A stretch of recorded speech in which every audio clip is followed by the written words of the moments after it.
जैसा सर कि सिर्फ दलित वर्ग का हत्या होता है उस पर ही ज़्यादा सहानुभूति आपकी होती है या अन्य समुदाय के लोगों की हत्या पर भी आपकी सहानुभूति ऐसे ही होती है? हाँ, मेरी सहानुभूति सब लोगों पे होती है। दलितों मायावती जी का क्या?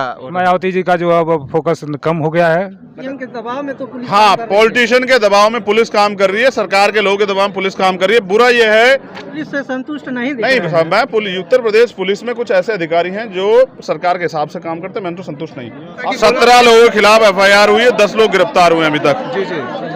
2-3 दरोगा के नाम बताए गए हैं जो जिनका परिवार को उम्मीद है कि वो लोग इन्वॉल्व है। दरोगा लोग इन्वॉल्व इसमें? हाँ, विनय मिश्रा नाम के एक दरोगा हैं जिनके इन्वॉल्वमेंट की दीप्ति मांग कर रही है कि उसकी जांच होनी चाहिए, क्योंकि भेड़ बकरी की तरह काट दिया जाता है। पहली बात तो दलितों के प्रति लोगों को सोच बदलनी पड़ेगी जी कि दलित भेड़ बकरी नहीं है। जबकि आरोप लगाया गया कि कुछ दरोगा इन्वॉल्व थे, SP साउथ आपके साथ थे, उनका क्या कहना है? उनका कहना यह है कि हम जांच कराएंगे। मैं जांच के मामलों को इसलिए नहीं मानता क्योंकि उनका ये मानना है, जी जी, दीप्ति से मेरी खुद बात हुई है, वो सब वीडियो रिकॉर्ड में है, उनका ये मानना है कि बहुत सारे पॉलिटिशियन भी इसमें इन्वॉल्व है। नमस्कार, आप देख रहे हैं डाबरा समाचार 24। इस समय मैं गोपालपुर में हुई दिन दहाड़े निर्मम हत्या पर जो भीम आर्मी के प्रमुख और आजाद समाज पार्टी के भी प्रमुख हैं चंद्रशेखर राणा, जो आज पीड़ित परिवार से मिलने के लिए आ रहे हैं, उनके समर्थक, जैसा कि अभी वो आए हुए नहीं हैं लेकिन मैं निकला हूं तो जगह जगह पर उनके समर्थक रुके हुए थे। और ये जो पीड़ित परिवार का घर है इसी रास्ते जाएगा, इसलिए यहाँ पर कुछ ज़्यादा ही लोग इकट्ठा हो गए हैं। और आप देख सकते हैं कि उनके समर्थक भीम आर्मी के जो प्रमुख चंद्रशेखर रावण हैं, वो लोग काफ़ी उत्साहित दिख रहे हैं उनसे मिलने के लिए और काफ़ी जोशो खरोश दिख रहा है इन लोगों के अंदर। तो हम कुछ समर्थकों से मिलना चाहेंगे और आप लोगों को मिलवाना चाहेंगे।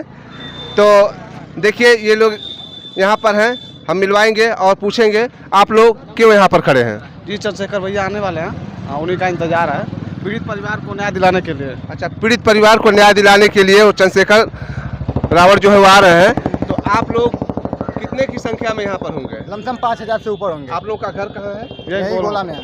अच्छा, गोला में है। बहुत दूर दूर से आए हैं, गोरखपुर तक से आए हैं। अच्छा, जो ये मतलब भीड़ दिख रहा है, तमाम जगहों से लोग आए हुए होंगे।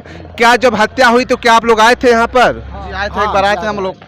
अच्छा, तो आप लोग पुलिस कार्रवाई से खुश हैं कि नहीं खुश हैं? कुछ कार्रवाई नहीं रही है। क्यों पुलिस कार्रवाई से? पुलिस ने अरेस्ट भी किया है, गाड़ियों को भी बरामद किया है, तो आप लोग खुश क्यों नहीं हैं? कोई सख्त कार्रवाई नहीं हो रहा है। तो पुलिस इतना जल्दी अपना फांसी की सजा तो दे नहीं सकती, ये काम तो अदालत का है। पुलिस ने तो अपना कार्रवाई सुचारू रूप से कर रही है, तो इस पर आप लोग क्यों संतुष्ट नहीं हैं? संतुष्ट इसलिए नहीं क्योंकि उनके परिवार वाले, उनके पत्नी है, वो संतुष्ट नहीं है। उनको संतुष्ट दिलाने के लिए भैया चंद्रशेखर भैया आ रहे हैं। तो देखिए अभी चंद्रशेखर रावण अगर आते हैं और हम कोशिश करते हैं, उनसे भी हम बात करने की कोशिश करेंगे।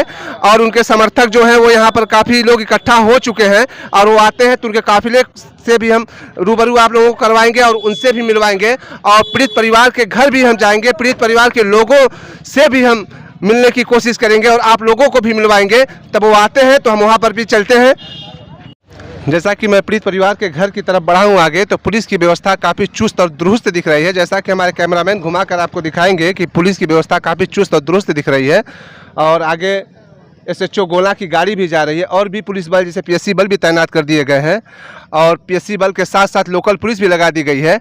और मैं पीड़ित परिवार के घर तक भी जाऊँगा, रास्ते में क्या माजरा है, क्या चल रहा है वो भी मैं दिखाऊंगा। जैसा कि मेरे कैमरामैन अभी आपको घुमा कर दिखाएंगे कि समर्थक जो भीम आर्मी के प्रमुख चंद्रशेखर रावण हैं, ये इधर हैं, फिर उधर हैं, कुछ इधर बागीचे में खड़े हैं। मतलब कि 3-4 किलोमीटर 5 किलोमीटर का सफ़र मैं किया हूँ, जगह जगह उनके समर्थक दिखाई दे रहे हैं। और भीड़ ज़्यादा होगी इसलिए यहाँ पर पुलिस की व्यवस्था भी अच्छी खासी की गई है। जैसा कि PSC बल की 2 गाड़ियाँ आई हैं और उनको इधर से उधर लगाया जा रहा है रास्ते भर, ताकि किसी भी तरह की कोई दिक्कत ना हो। तो अभी हम चलते हैं घर की तरफ, पीड़ित परिवार के घर की तरफ, वहाँ का भी हम दिखाते हैं कि वहाँ पर क्या माहौल बना हुआ है। तो चलिए अब चलते हैं, वहाँ पर देखते हैं। जैसा कि आप देख सकते हैं मैं पीड़ित परिवार के घर पे आ चुका हूँ और काफ़ी भीड़ इकट्ठा हो रही है और बड़ी देर से हम लोग वेट कर रहे थे, जिसका वो शायद आने ही वाले हैं, क्योंकि जिस तरह से भीड़ आ रही है, हमारे कैमरामैन आपको घुमा कर दिखाएंगे, बड़ी दूर से कतारें लगी हुई हैं और अब लोग यहाँ पर इकट्ठा हो रहे हैं। इससे ये साबित हो रहा है कि शायद वो बहुत ही करीब है और वो यहाँ पर आ जाएंगे। और जो ये हुजूम देखने को मिल रहा है आप लोगों को, काफ़ी लोग, और मैं लगभग 2-2.5 घंटे से मैं यहाँ पर खुद हूँ और ये महिलाएं जो हैं वो कभी से बैठी हुई, यानी कि उनके चाहने वाले कितने हैं इससे साबित होता है। इस भीड़ के माध्यम से आप समझ सकते हैं कि उनके चाहने वाले कितने हैं और बहुत ज़्यादा लोग इकट्ठा हो चुके हैं। पुलिस प्रशासन भी काफ़ी चुस्त और दुरुस्त दिखाई दे रहा है, जैसे कि पुलिस के लोग भी ऊपर खड़े दिखाई दे रहे हैं और काफ़ी भीड़ इकट्ठा हो चुकी है। वो आते हैं तो उनसे भी हम जरूर आप लोगों को मिलवाएंगे और हम यहाँ के स्थानीय लोगों से जानना चाहेंगे उनके बारे में। आप लोग यहाँ पर खड़े हैं किससे मिलने के लिए? चंद्रशेखर रावत से। आपका क्या उद्देश्य है उनसे मिलने का? इधर है ना, इंसाफ दिलाने के लिए। अच्छा, वो इंसाफ दिलाएंगे। देखिए भाई साहब कुछ हिचक रहे हैं शायद बोलने में। अगर कोई यहाँ पर स्थानीय लोग मिलते हैं तो मैं उनसे ज़रूर मिलवाऊंगा। और यहाँ पर एक चचा हैं, उनसे मिलना चाहेंगे। चचा जी, आप अपना नाम बताइए। श्री राधेश्याम। कहाँ के रहने वाले हैं आप? उनौली के। उनौली के जी। ये जो आ रहे हैं, इनके आने के बारे में आप क्या कहेंगे? इनके आने के बारे में ये जो दलितों का जो है एक नया रहनुमा मिले हैं माननीय कांसी राम के जाने के बाद।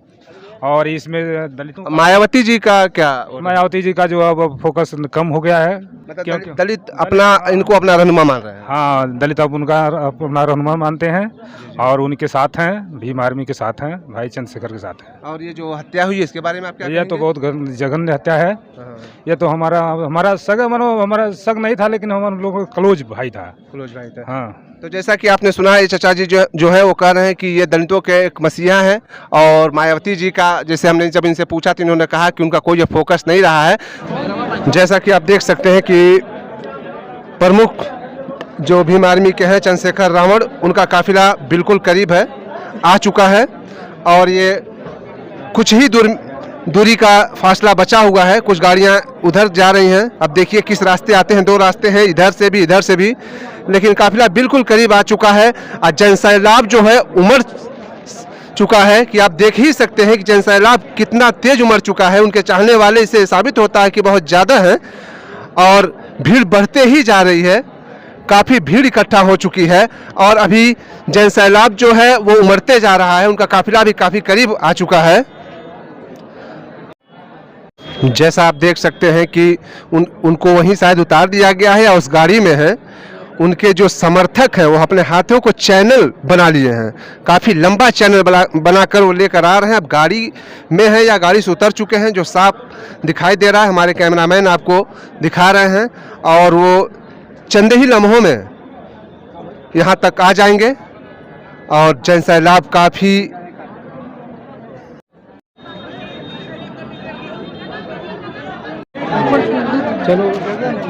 जैसा आप देख सकते हैं कि लगता है बिल्कुल करीब है, क्योंकि उनके जो समर्थक हैं वो बार बार कहें नारा कोई नहीं लगाएगा और हाथ बांध कर लोग चैनल की तरह बना दिए हैं और रास्ता बिल्कुल बना दिया गया है। क्योंकि पब्लिक ज़्यादा है, जगह कम है, इसलिए बिल्कुल एक आदमी के आने पर का रास्ता बनाया गया है। काफ़ी दिक्कत हो रही है, कुछ लोग काफ़ी इसमें धक्का मुक्की भी कर रहे हैं और इसलिए लोग काफ़ी उत्साहित हैं उनको देखने के लिए और अपने कैमरे में कैद करने के लिए। तो हम कैमरामैन से यही कहेंगे वो भी अपने कैमरे का नज़र जो है उन पर बनाए रखें। जैसा आप देख सकते हैं कि वो बिल्कुल करीब आ गए हैं और पहुंच ही गए हैं, वो बस बिल्कुल करीब हैं। और इतनी पब्लिक, इतनी भीड़ की कुछ जगह ही नहीं मिल रहा है और चंद्रशेखर बिल्कुल करीब है, क्योंकि देखा गया। और देखिए चंद्रशेखर आ गए। कैमरामैन से मैं चाहूँगा कि वो जूम करके उनको दिखाएं। वो पुलिस से मिलने के लिए आ चुके हैं और उनके चाहने वाले कितने हैं इस भीड़ से अंदाजा लगाया जा सकता है। लोग ऊपर नीचे हो जा रहे हैं और पुलिस प्रशासन भी काफ़ी मुस्तैद दिख रहा है, उनके आगे पीछे लगा हुआ है। और भीड़ देख ही सकते हैं आप, आदमी के ऊपर आदमी।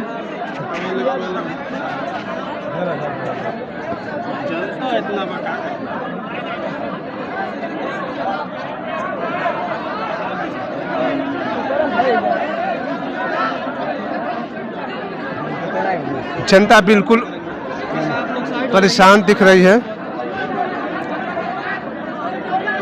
देख लीजिए, हटाया जा रहे हैं, कोई हटने के लिए तैयार नहीं है।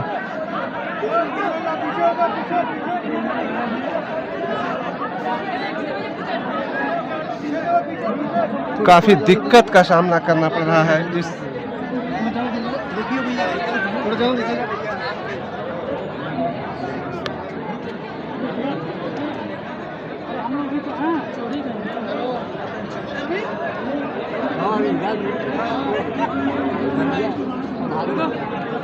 जनता टूट पड़ी है एकदम।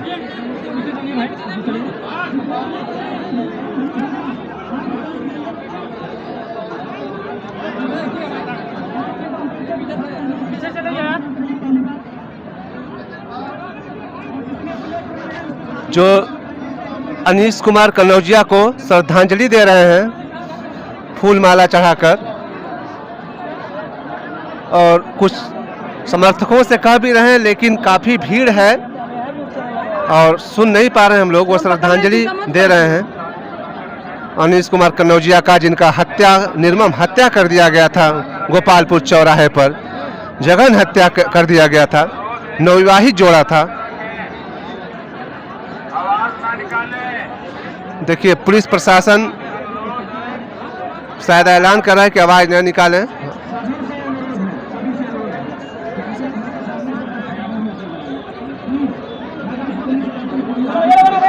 अब श्रद्धांजलि वो दे चुके हैं।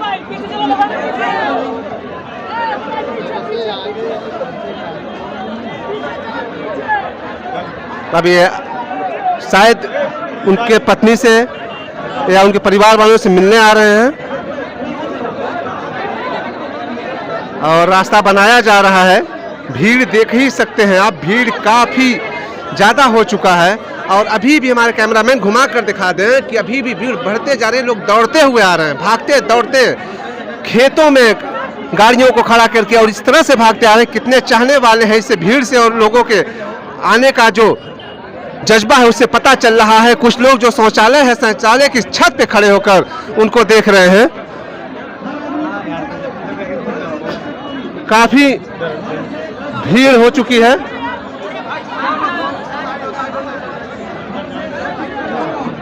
जैसा कि वो मिलने आ रहे हैं,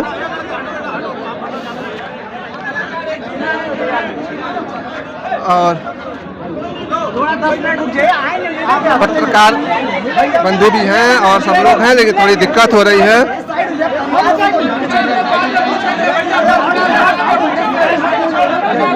पुलिस प्रशासन काफी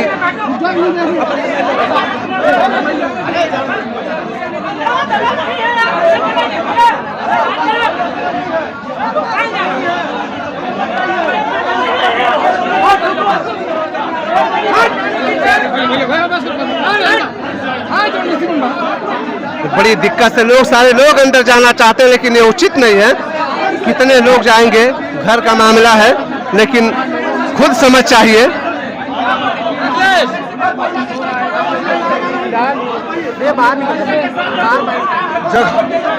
और देख सकते हैं कि धक्का मुक्की का माहौल बन चुका है। लोग अंदर जाना चाह रहे हैं, लेकिन पुलिस जो है रोक रही है, और ये ठीक भी नहीं है कि सारे लोग अंदर क्यों जाएंगे।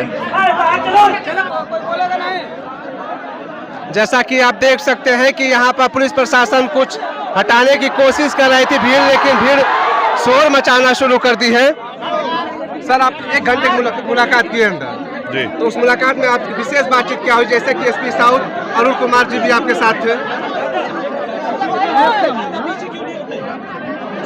देखिए, हमारी परिवार से बात हुई जी जी, और एसपी साहब वहाँ अंदर इसलिए थे क्योंकि जो बातें परिवार रख रहा था, हम उनके बारे में क्योंकि बताएंगे तो यही अधिकारी जी बिल्कुल, तो हम उनकी सुरक्षा, अभी तक की कार्रवाई जी और तमाम तरह की जो परेशानियां उन पे बात कर रहे थे। जी जी। परिवार डरा हुआ, अच्छा, परिवार के लोग पुलिस की कार्रवाई से संतुष्ट है कि नहीं? संतुष्ट नहीं है अभी, संतुष्ट इसलिए नहीं है जी। वो कह रहे हैं जिन 4 लोगों ने हत्या की आज तक उनकी हमें जानकारी नहीं, वो गिरफ्तार हुए नहीं हुए। जैसा कि 17 लोगों के खिलाफ FIR हुई है, 10 लोग गिरफ्तार हुए अभी तक। जी जी।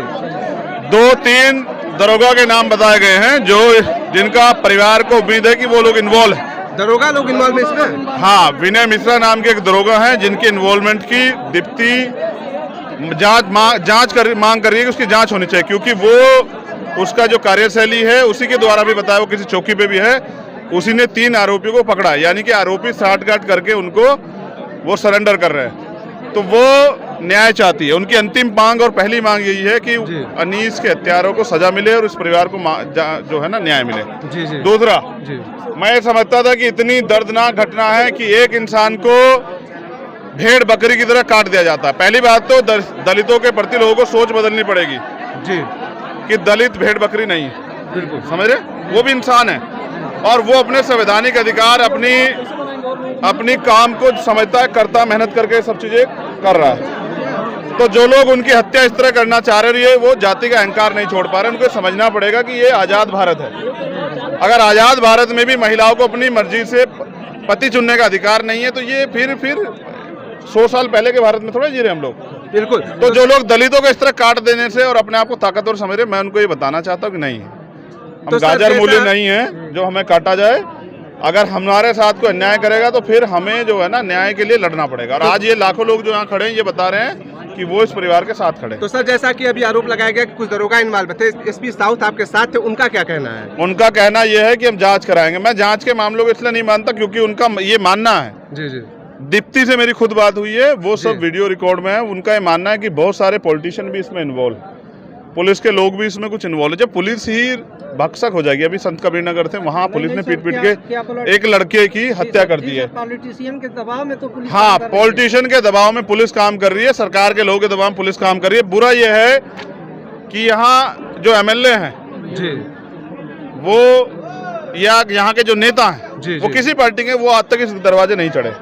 परिवार को ये तकलीफ है कि हमारे साथ ये भेदभाव क्यों। दूसरा जो सबसे इम्पोर्टेंट बात, DM साहब, आखिर ऑनर किलिंग हुई है, ऑनर किलिंग। जी, एक पढ़े लिखे नौजवान की जिसने शादी की अपनी मर्जी से, और जो एक कर्मचारी भी था सरकारी, उसकी 1 करोड़ रुपए का मुआवजा इस लड़ाई को आगे लड़ने के लिए, क्योंकि कोर्ट में जाएगा मामला, और फिर तमाम तरह के विपक्ष लोग बड़े बड़े वकील खड़े करेंगे, उनके मुकाबले वकील खड़े करने पड़ेंगे। 1 करोड़ रुपए का मुआवजा उस बच्चे, इस परिवार को, ये मुख्य धारा से जुड़ा रहे।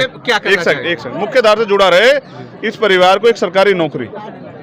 और तीसरी बात, उन सारे अपराधियों पे NSA लगा के जो है ना कार्रवाई किया जाए, और घटना की CBI जांच अगर हो तो वो सफेद पोस्ट जो न्याय को प्रभावित करने का काम कर रहे हैं, उनकी वो भी जो है सामने आ जाएंगे। अपराध करने का और अपराध को बढ़ावा देना और अपराध से सहयोग करना क्राइम है, उन सबको सजा मिल रही है। मेरा ये है कि हमारा प्रयास ये है जी सर, आपके कथनानुसार हाँ, CBI जांच होनी चाहिए। बिल्कुल CBI जांच होनी चाहिए। जो आरोपी, जिन लोग, ये षड्यंत्र है पूरा। अनीस कैसे वहां था, इसकी सूचना कैसे लीक हुई, वो अपराधी कहाँ से है, बहुत सारे लोग मिले हुए हैं। क्या पता पुलिस के लोगों ने मुखबरी की हो। पुलिस से 6 महीने सुरक्षा की मांग हो रही, क्यों नहीं दी गई? कुल मिलाकर के 6 महीने से पुलिस से संतुष्ट नहीं मैं उत्तर प्रदेश पुलिस में कुछ ऐसे अधिकारी हैं जो सरकार के हिसाब से काम करते हैं, मैं तो संतुष्ट नहीं। आप सोचिए, जब मैं मांग कर रहा हूं कि मैं सुरक्षित हूं, मुझे सुरक्षा मिल जाए, तो 6 महीने से क्यों नहीं मिली? आज हत्या होगी तो क्या करें सुरक्षा का, समझ रहे?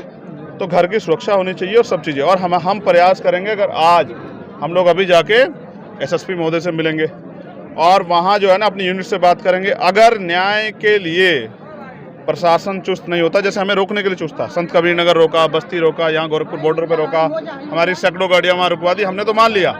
सर यहाँ पर यानी आपको आने नहीं दिया जा रहा था? हाँ, मैंने ट्वीट भी किया, आपने देखा नहीं, उसमें मीडिया में खबर भी चली है। मुझे यहाँ रोका गया, बस्ती में मेरी गाड़ी रुकवा दी गई, मैंने कहा चलो मैं 4 गाड़ी 5 गाड़ी चल जाऊँगा। फिर संत कबीर नगर सैकड़ों गाड़ी मेरे साथ थी, वो रुकवा दी गई मोटरसाइकिलें। फिर मैं यहाँ अभी बॉर्डर पे भी रुकवा दी गई, कोई बात नहीं, लेकिन सर कोई फर्क नहीं पड़ता। लेकिन सर इस यात्रा को कहीं आपको 2022 से तो जोड़ नहीं, मेरे लिए जो है ना राजनीति इतना ही काम है कि जब किसी के साथ अन्याय हो तो देखिए, अभी तक तो ये आवाज़ नहीं उठी, कितना दिन हो गया, अभी तक इस पर चर्चा तो नहीं हुई। मुख्यमंत्री क्या दलितों की जिंदगी कीमत नहीं समझते हैं? उन्होंने कौन सा नुमाइंदा भेजा अपना कि जाइए परिवार क्या मदद हो सकती है? नहीं, उनके लिए आज भी हम जो है ना सिर्फ वोटर। तो मैं राजनीति को बहुत दूर जूते की नोक पर रखता हूँ राजनीति को, जब बात हो अन्याय, अत्याचार और बहनों के सम्मान की और अपने लोगों की सुरक्षा की। जैसा सर कि सिर्फ दलित वर्ग का हत्या होता है उस पर ही ज्यादा सहानुभूति आपकी होती है, या अन्य समुदाय के लोगों की हत्या पर भी आपकी सहानुभूति ऐसे ही होती है? हाँ, मेरी सहानुभूति सब लोगों पे होती है जिसकी हत्या हो। जिसकी हत्या हो, जी। हाँ, जिसके साथ अन्याय हो। लेकिन बड़ा सवाल ये है जी कि पूरे देश में जो एनसीआरबी का डाटा है ना, जी उस डाटे के अनुसार हर चौथी घटना उत्तर प्रदेश में होती है। उत्तर प्रदेश दलितों के रहने लायक बचा नहीं है। जी। इस योगी जी के राम राज्य में दलित जो है अपनी जान की भीख मांग रहा है, पलायन करने को मजबूर हो गया। और ये गोरखपुर है, ये मुख्यमंत्री का गृह जनपद है। यहाँ ये हाल है तो गांव देहात में दलित का क्या हाल होगा कि यहाँ दलित की सरेआम हत्या करे। उसका दोष क्या है कि उसने अपनी मर्जी से अपनी पत्नी को चुन लिया और वो बेटी भी खुश है। और उस परिवार में तो आपको पता है सबसे ज्यादा न्याय की मांग अगर कोई कर रहा है जिसके आंसू नहीं सूख रहे हैं उसकी भाइयों के साथ साथ, तो वो उनकी पत्नी है। जी जी। तो इसका मतलब ये होता है, आपके कथनानुसार यानी कल्पना नहीं, दलित का उत्पीड़न हो रहा है, सबका उत्पीड़न हो रहा है, लेकिन दलितों के तो साथ न्याय नहीं हो रहा है। उत्पीड़न तो हो रहा है, हर जाति धर्म वर्ग के लोग उन पर उत्पीड़न, उनकी हत्याएं हो रही हैं, ठीक है। लेकिन यार मैं क्या कह रहा हूँ, 200-400 लोगों की हत्याएं होंगी 5 साल में, उन पर चर्चाएं होंगी। और 11,900 आखिरी आंकड़ा था 2018 का, 11,924 जो उत्तर प्रदेश में दलितों की हत्या है, उनके एट्रोसिटी घटनाएं हुई थी, उन पे कभी चर्चा नहीं होती है। तो मैं उन लोगों की बात कर रहा हूँ जिनकी कोई चर्चा नहीं करता है, समझ रहे हैं जी। गोरखपुर में जैसे कि छात्रा की मृत्यु हुई है जिससे उसको हत्या कहा जा रहा है, अभी इसकी पुष्टि नहीं हुई, लेकिन आपके साथ एक आए हुए उन्होंने साफ शब्दों में अभी एक लाइव चला रहे थे, उन्होंने कहा कि सामंतवादियों द्वारा हत्या कर दी गई। इसके बारे में आप क्या कहेंगे? जैसे आपको भी पुष्टि नहीं हुई है ना जी, उसी तरह परिवार ने अपनी बात रख के ये आरोप लगाया है और ये आशंका जाहिर की है। अब पुलिस जांच करेगी। जी जी। अगर हम ये भी ना कहें और मतलब जो जिस चीज की शंका है अगर ये भी ना जाहिर करे तो जांच पुलिस किस चीज की करेगी? बिल्कुल बिल्कुल, समझ रहे ना जी। उन्होंने अपनी बात रखी और उनका अधिकार है, अधिकार इसलिए क्योंकि कॉन्स्टिट्यूशनल राइट है उनका, आर्टिकल 19 देता है फ्रीडम ऑफ स्पीच। उनको अगर किसी बात पर शंका है तो वो अपनी बात रखेंगे। परिवार ने शंका जाहिर की, बाकायदा इस पे तमाम तरह से अखबार में छपा है। मैं खुद उनके घर जाने वाला हूँ। उस परिवार से भी मिलेंगे आप? हाँ, उस परिवार से मिलूंगा। अब मैं गोरखपुर हूँ। अच्छा सर, मठा एसपी साहब से आपसे क्या गोरक्ष जो है, गोरक्ष पीठाधीश्वर जो है, ये बताएं कि जब आपके राज्य में दलित आपके जनपद में सुरक्षित नहीं है तो उत्तर प्रदेश में दलितों के साथ जो ये दमन हो रहा है, ये इसका जिम्मेदार जो है हम मुख्यमंत्री को माने या किसी और को? अगर जिस सरकार में कानून व्यवस्था जीरो है, सरेआम हत्या होती है, उसे उस निकम्मी सरकार को आप अच्छी सरकार कैसे मान लेंगे? अगर ये अच्छी सरकार होती तो फिर जो ये बड़े बड़े दावे कल योगी जी कर रहे हैं, तो फिर सरेआम जो है दलितों का कत्ल नहीं होता, जानवरों की तरह नहीं। उनके चाचा को चाकू लगा हुआ है और वो कह रहे हैं जैसे भेड़ बकरी कर ऐसे काट दिया जी, दिन दहाड़े क्या हम इंसान ही? तो ये उत्तर प्रदेश है, असली उत्तर प्रदेश ये है जो गोरखपुर में दिखाई दे रहा है कि यहाँ सरेआम दलितों की हत्या हो रही है। और फिर न्याय के नाम पे कुछ अच्छे लोग हैं, मैं बिल्कुल कहता हूँ कुछ अच्छे अधिकारी हैं जो न्याय दिलाने के लिए खड़े हैं, लेकिन कुछ अधिकारी तो हैं जो न्याय को बाधित कर रहे हैं। उनको चिन्हित किया जाए, उन पर कार्रवाई, और वो सरकार तो नहीं करेगी मगर हम लड़ेंगे। और अगर न्याय नहीं हुआ तो हम अपनी यूनिट से बैठ के घोषणा करेंगे। फिर हम गोरखपुर में गोरख पीठाधीश्वर यहीं रहेंगे मठ में, और हम उनके सामने यहीं जो है ना अपने आंदोलन को आगे बढ़ाने के लिए यहीं बैठेंगे, यहीं बैठेंगे, धरना प्रदर्शन नहीं करेंगे, अपने जीवन के आखिरी क्षण को भी लगा देंगे न्याय के लिए। सर, आपकी बात से साफ साबित हो रहा है सरकार और पुलिस दोनों से आप लोग संतुष्ट नहीं हैं। देखिए, संतुष्टि तब होती जब वो 17 लोग अंदर चले जाते। मैं समझ रहा हूँ कि चलिए आरोपियों ने साजिशन घटना कर दी, तत्काल उन पे एक्शन होता और पीड़ित परिवार से मिलने उच्च अधिकारी आके इनको सांत्वना देते। परिवार क्यों परेशान है? क्योंकि उच्च अधिकारियों को समय नहीं लगा। उच्च अधिकारी यहाँ पर नहीं आया अब तक। हाँ, नहीं आए। अगर उच्च अधिकारी सुनेगा तभी तो आगे पहुँचाएगा। बिल्कुल। क्या उनके उसमें हुआ? मुख्यमंत्री ने स्वतः संज्ञान लिया? जी जी, बिल्कुल सही है, लेना चाहिए था ना। उनका गृह जनपद है, यहाँ नहीं लेंगे तो कहाँ लेंगे? अगर सहारनपुर में कुछ होता और मैं संज्ञान नहीं लेता हूँ तो इसका मतलब मैं उनसे धोखा कर रहा हूँ। मुख्यमंत्री यहाँ से हैं, यहाँ वो सांसद भी बने, तो यहाँ की जनता धोखा क्यों कर रहे हैं? धोखा नहीं करना चाहिए। धोखा जब जनता से किया जाएगा तो जनता जवाब दे देगी। धन्यवाद। तो जैसा कि आपने देखा कि चंद्रशेखर राव जो डायरेक्ट आरोप लगा रहे हैं कि कुछ पुलिस और कुछ नेतागण भी यहाँ पर मिले हुए हैं, जैसे उनके परिवार वालों का कहना है। तो आप भीड़ को फिर से देख लीजिए, बाकी काफी यहाँ पर भीड़ है और काफी दिक्कतों का सामना करना पड़ रहा है। और आपने उनकी पूरी बातों को सुना। कैमरामैन मेहताब खान के साथ मैं अशरफ खान।